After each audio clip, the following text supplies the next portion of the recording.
30/3/2026 வரைக்கும் கேது பரணி நட்சத்திரக்காரர்களுக்கு மிக மிக சிறப்பான ஒரு ஸ்தானத்தையே கொடுக்குறாரு ஃப்ரெண்ட்ஸ். ரொம்ப ரொம்ப நல்லா இருக்குது. 3வது மாதத்துக்கு மேலே பார்த்தீங்க அப்படின்னா கேது பணப்பரல் ஸ்தானத்துக்கு வரார்.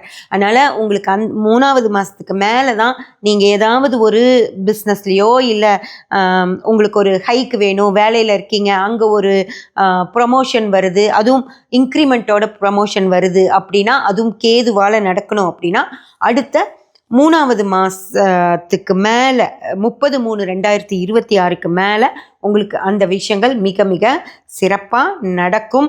அதுக்கடுத்து பார்த்தீங்க அப்படின்னா பயிற்சியே இருக்குது. இந்த வருஷம் கடைசியில் 12வது மாதம் ராகு கேது பயிற்சி இருக்குது. அதில் பார்த்தீங்க அப்படின்னாலும் உங்களுக்கு மிக மிக சிறப்பான இடத்துக்கே கேது வர்றதால உங்களுக்கு எந்த வித பிரச்சனையுமே இந்த வருஷம் கேதுவால் கிடையாது. அதனால் நீங்கள் நிம்மதியாக இருக்கலாம்.